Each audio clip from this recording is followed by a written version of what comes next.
So, these are capturing the events of the time.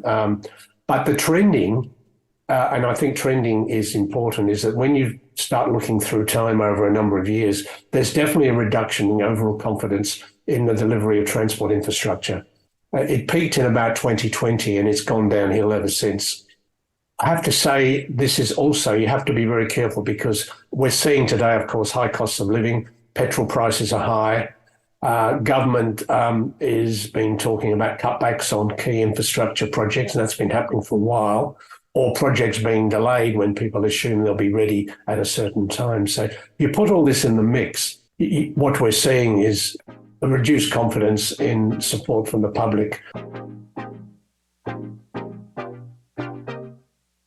Welcome to Bite Size, a series where we highlight innovation across transport, mobility and smart cities, and meet the people that are making it happen.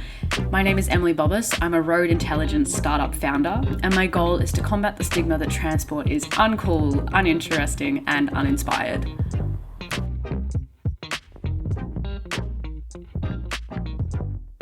Well, David, thank you so much for taking the time out to chat with me today. It's a pleasure. I was hoping you might be able to, you're very, very influential and well-known, but I thought you might want to introduce yourself, your role, and then also what is the Institute of Transport and Logistics Studies, or the ITLS? Yes, thanks, Emily. Well, I'm the founder and director of ITLS. It's now in our 33rd year, and I started it back in almost 1991, when I was asked to look into high-speed rail projects in Australia. So I had a fair chunk of money, and at that time we were doing the work. The then Minister of Transport, Deputy Premier Bruce Baird, had decided that he didn't really see the point of having transport data and modelling in the Ministry of Transport, and thought it would be better in the university. So he contacted me, I knew him, and my then director of the Graduate School of Business got all excited about the possibility, and we wrote a proposal. It never happened, sadly, because the union from the Roads and Traffic Authority got involved and said this stuff has to stay in government. But the consequence of that was that Murray Wells, the then director of the Graduate School of Business, said, well, we should set up a Centre of Transport Studies. And I'd been involved in centres both in Australia and in the UK, mainly the one at Oxford. And I said that, yeah, I'm happy to do that, but I want to call it the Institute of Transport Studies. And he said, a bit ambitious, not a centre. Why not? And I said, well, I'm not interested because there is an ITS in the California network, Berkeley and Irvine, which I'd also was involved in at one stage. And of course, there's ITS Leeds. And I saw this as an opportunity of almost having a triangulation from Europe, the US and Australia. And he said, okay, you win. And I registered it, which was a bit of a surprise. So as a person involved with the University of Sydney, apparently they didn't register anything in those days, including the name of the university. So here we are, registering this name for one of the first ever. We registered in a number of places in Australia to protect the name, not knowing that the journey would be so successful. So that's how it all started. And I started with 4 or 5 people, which are still around, called veterans. They're not working for ITS anymore, but they've had very senior jobs in government and industry. And so the journey progressed, and in 1995, we got recognised as a Australian Research Centre of Excellence in Teaching and Research. They were called Key Centres in those days. And I invited Monash University to join us, and they did. We were able to then start growing even more. We always had an ambition to introduce some degrees. In fact, just before the ARC Centre, the plan was, because I was in the Graduate School of Business, that we might introduce some transport subjects in the MBA. But my purist MBA friend said, no way, better start your own degree. So I designed the Master of Transport Management, which is still going today, but it's been rebadged as the Master of Transport joint with Engineering. And then we thought, a couple of years later, we should maybe have a qualification in logistics, because that was starting to grow in interest.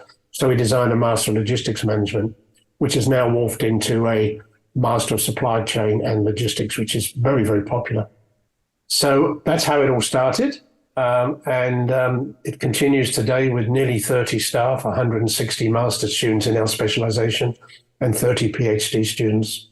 and we're ranked number 10 in the world in our space and number 1 in Australia. So I'm quite proud of that. Awesome. I do have a bit of an affinity towards the University of Sydney Business School because I am an alumni, so I feel like I have to. So ITLS, they recently published a biannual Transport Opinion Survey, or TOPS for short. We're a real big fan of acronyms in this episode. Can you explain what the survey is and why it's important? Once again, almost 20 years ago, I thought it was important to have an opinion poll in our field of expertise. I mean, we have the consumer sentiment one, the one that Westpac does for many years, etc., and NAB does one, but nothing in the specialised portfolio. So we thought we'd start one off in transportation. As you know, it's called TOPS. And we had sponsorship in the beginning, got it going. And I always wanted to do it 4 times a year, although it's now 2 times a year, to really get an understanding of people's perceptions and opinions on the state of the sector in terms of things like the infrastructure, how transport is positioned in terms of a concern relative to other sectors like health and education and things like that. But also we always used each survey to add a couple of extra questions of hot topics, of which most recently the hot topics have been working from home and online shopping. But historically, we've had them on road pricing reform, we've had them on paying for tolls, we've had them on high-speed rail, and whatever we think is going to create an interest in the community at large. And we do know that the media finds TOPS a very good source of information about this sector, not only just how confident people are with the progress in investment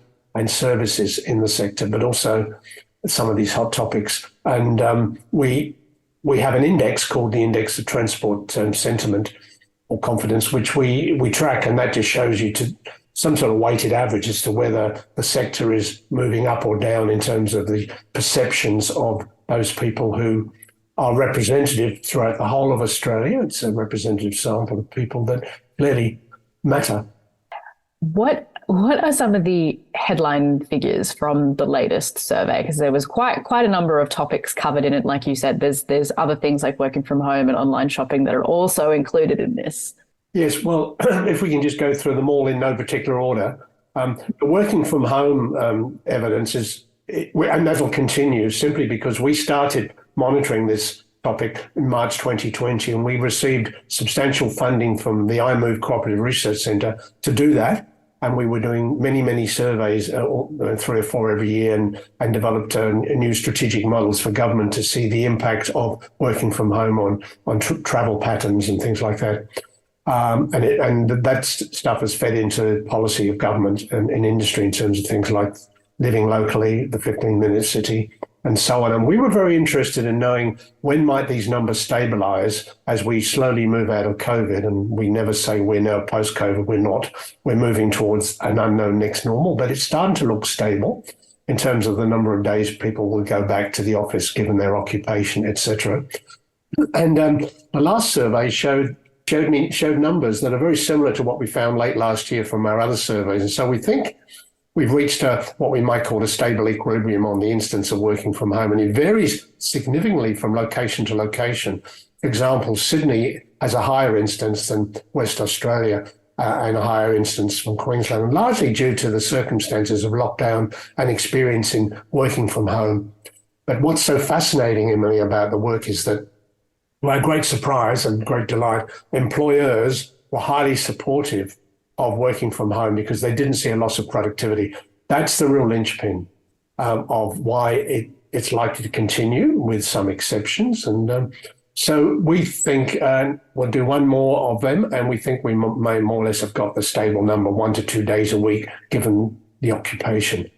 On online shopping, the reason why we're interested in that is because we wanted to understand how much of it was online ordering and click and collect versus being delivered to you. And the reason why that is important is it has an impact on substitution between a passenger trip and a light commercial or some sort of delivery on a moped or whatever it is. So in terms of transport planning, we'd be moving between passenger and freight-related activities.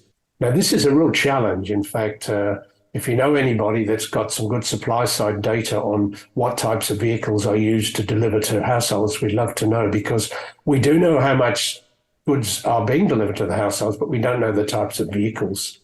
So the survey showed roughly 76% of people have been ordering online in the last period, but roughly half was click and collect and half was being delivered, and roughly $300 to $400 a month was being spent. Now, on the other side of the survey, which is the continuing questions, we try to avoid changing them because we want some consistency in the questions. A couple of things really stood out, and that was to do with confidence in public transport and, if you like, in investment in roads. And quite interesting that, except for New South Wales, the big issue of concern was roads, which people found was a much bigger issue than public transport. But in New South Wales, it was the opposite. It was public transport was the highlight. We think there's a reason for that, and because of the strikes and it was in the media, a lot of issues, especially if you lived in the metropolitan areas with train services being delayed, et cetera, et cetera. So, these are capturing the events of the time. But the trending, and I think trending is important, is that when you start looking through time over a number of years, there's definitely a reduction in overall confidence in the delivery of transport infrastructure. It peaked in about 2020 and it's gone downhill ever since. I have to say, this is also, you have to be very careful, because we're seeing today, of course, high costs of living, petrol prices are high. Government is been talking about cutbacks on key infrastructure projects, and that's been happening for a while, or projects being delayed when people assume they'll be ready at a certain time. So you put all this in the mix, and you've got cost of living issues together with delayed infrastructure to do with uncertainty in terms of union impacts on public transport. What we're seeing is a reduced confidence in support from the public, and arguing that the government needs to get its act together like it was much better in 2020. It was actually quite concerning. So one of those headline figures was that the public transport had dropped to the lowest level of confidence in 5 years. Even, I was very surprised, even compared to during COVID. And as you've mentioned, it's due to a number of factors. I'm based in Sydney, and as you are, and was very much impacted by train strikes and the inconsistency and the insecurity, I guess, of what that meant for me when I was trying to get to work, which made, I don't know, that could be interesting to then look at those working from home statistics. And it's interesting now, we've done a lot of modelling, that people's have a different set of choices they now make for commuting. It's you work from home or you commute. Rather, before, it was always assumed you worked 5 days a week in the office, and what mode did you use? Now you've got a choice of working from home or commuting, and by what mode. And it's fascinating when there is a problem with the trains, people now have an option to work from home, which makes it less disruptive than it was before COVID. And also, we notice as soon as it's raining, more and more people work from home. In other words, employers accept it. Flexibility is here to stay. And many employers are now promoting jobs with a flexible contract for fear that if they don't, they might not attract the sorts of people that they want, that would sooner have a hybrid working environment. So TOPS doesn't discuss that, but TOPS reinforces that is here to stay. It was really interesting, I think, as well, reading about the sentiment, and actually you might be able to provide some insight into this, as to whether that sentiment of flexibility and lower confidence is shared across all public transport modes and micromobility, or is it just particular modes, say like trains in Sydney or buses, for example, because they had some staffing issues as well there where services just weren't turning up? I think it's mainly the more conventional modes, and train and bus, to a lesser extent ferries.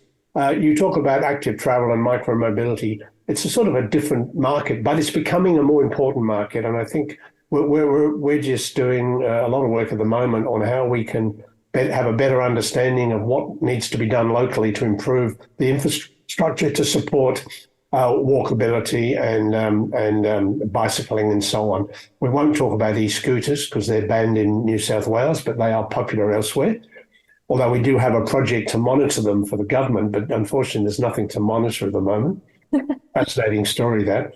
But back on the answer to your question, certainly true with the buses. The issue there has always been that they don't have their dedicated roads, so they have to compete with cars, etc. There are more cars coming back on the roads, in fact, slightly higher in aggregate than pre-COVID, but it's the time of day effect.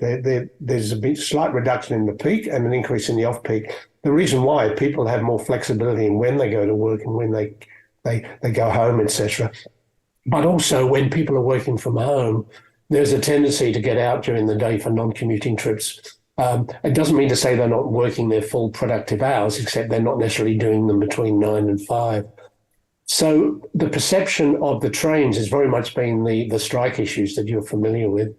The buses is a different situation, but it's only very recently happened with the claims with the new government that, our bus services are, because they were cancelled a fair bit, mainly due to shortage of labour, I might add, and it's very unfair to blame the contracts. But, with the greatest respect for my good friend Jo Hannah-Hallian, the new minister, I think she's correlating the wrong things, that the contracts were signed and officially tendered well before the election with extremely efficient operators. And I can tell you, having been a benchmarking advisor on government a while back, is that the State Transport Authority was much less efficient than the private operators for the equivalent level of service. And that's very important you mentioned that, because you can't compare apples with oranges. And we know that within the areas where the STA operated, they had more congestion, more delays than where the private operators. But, I often say, and I will say it again here, is that typically if we stayed with the STA, we'd be paying $2 a kilometre more than what we've now got. But the STA could have tendered. They were not denied the opportunity to compete with the private operators. So I don't know where it's going to go. But, to be honest, I think it's political. In the earlier days, politicians have just got to find something to say, we're wasting money. It'll quieten down. And the Libs were the same. This is not one party or the other, because I do respect the current party, and it's fascinating that one of the new ministers is one of our PhD students. So it's a great connection. Definitely. Just going back to the top survey again. So we've talked about a whole bunch of different trends, and you've kind of alluded to how these results varied across different states and territories. How were these results different from different states and territories? Was there particular kind of markers that stood out, or different topics that were particularly prominent between the different states as having different results? I think the major difference is really between New South Wales and the other states, and it's to do with the public transport being more of a concern than anything to do with the roads, and the other way round in the other states. And the roads issue in recent months, of course, has got a lot to do with the damage due to the weather, with the pothole phenomenon, as it's called, as distinct from traffic congestion, which has not been changing so much that people are getting more concerned about it. I think that could happen as we move out of the COVID era. So when you look at the other states, it's a good question you raised, because we're also talking about regional areas as well. Remember, when we talk about New South Wales or South Australia, and the strong issue in the regional areas is damage to the roads.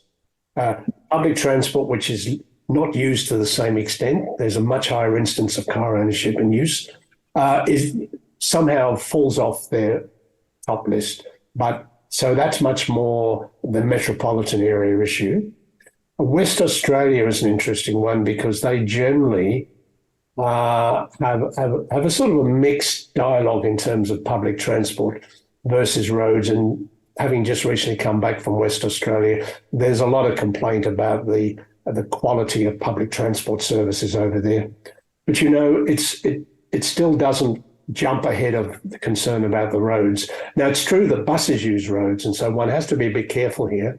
So when one talks about the perception of public transport, Emily, we're talking about the buses, not the road, and we're talking about the trains, of course, not the track.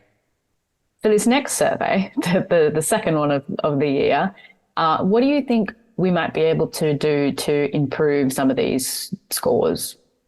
Yeah, it's always a good question because I think with the change in government, both federally and state, and we're mainly talking about New South Wales, there is a risk, as we'll soon see, with the cutback in infrastructure. So I think it's going to get worse on the transport confidence index because they think that the federal government's going to cut back on spending. And I think there's ambiguity in terms of what this current state government in New South Wales will do, who have said that they're going to review the amount of money spent on metros. And personally, I think they can't do anything about the bus contracts because that would cost a lot of money. So I think we're going to see a deterioration. I don't see any significant improvement. In the other states, until such times as there's more money spent on improving the roads in terms of maintenance, potholes and so on, huge amount due to weather, I don't think that's going to happen in the next year. It'll be a lot longer period. I guess I'm not optimistic that there's going to be significant changes upwards in the next year. On the pothole one as well, this is a bit of a shameless self-plug, which I try to keep out of the podcast, but it's too good of an opportunity. So Compass is actually looking at using gyroscopic data from connected vehicles to try and look at some of those gaps in that pothole detection network, and how can we kind of detect road surface deterioration earlier and get that data more often and at larger scale. So it's definitely something that's got lots of room for improvement and definite applications for technology there. Absolutely. And of course, we're talking about huge hundreds of millions, if not billions, of potential savings in maintenance costs by knowing in advance. It's sort of interesting. It's worse in regional areas because a lot of the pothole damage prior to these extreme weather events was simply the roads weren't being used. And if the roads aren't used and it rains, the rain sits on the road and they deteriorate. So more cars driving on the roads reduces the risk of damage through water. Man, okay, so we've talked about a whole lot of stuff, from potholes to the role of policy in a lot of these decisions, to working from home to online shopping. Out of everything that we have discussed, including the survey, what do you think would be like the one key takeaway that you would want people to have from this episode? In the metropolitan context, it's the greater interest in providing better services locally to reduce the need to travel further.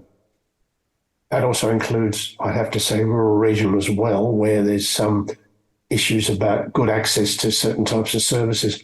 And I think a greater focus on what we call living locally and developing city hubs, not mobility hubs, because mobility hubs implies just a transport interface.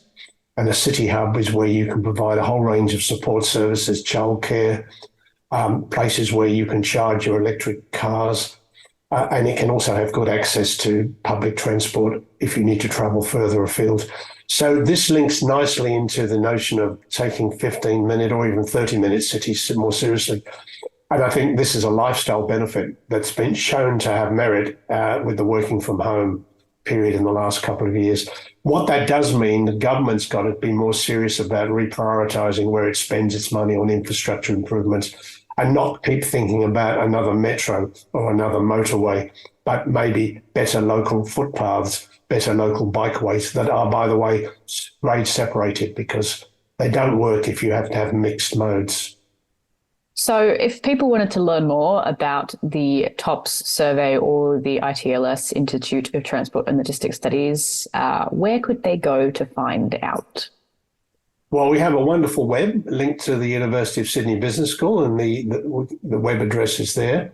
Our view is if it's not on the web, we haven't done it, unless it's confidential. There are a few commercial in confidence projects we do, but generally speaking, and if you drill down to and the TOPS is highlighted on the front page in terms of a click, but if you drill down to research and projects, you'll see all the exciting project work we're doing in working from home, in mobility as a service, in active travel. It's all there. And by the way, to give credit, we also do a lot of work in aviation and maritime, as well as freight, both long distance and international. And even though the metropolitan transport's of great interest to most people because it directly affects them, these other areas are increasingly important. I also have to say that we have a thing called Thinking Outside the Box series, which your listeners might want to have a look at, which is 800-word opinion pieces on quite controversial topics. David, thanks so much for your time today. Super interesting conversation. I think very topical for a lot of people inside transport, but also just, I think, Australians in general. Yeah, no, that's wonderful. Thanks for the opportunity, Emily. Anytime, lovely to chat. If you'd like to learn more about any of the guests that we have on the podcast, more about Bitesize, or more about Compass IoT, the company that produces this podcast, you can visit our website, which is www.compassiot.com.au. Until next time.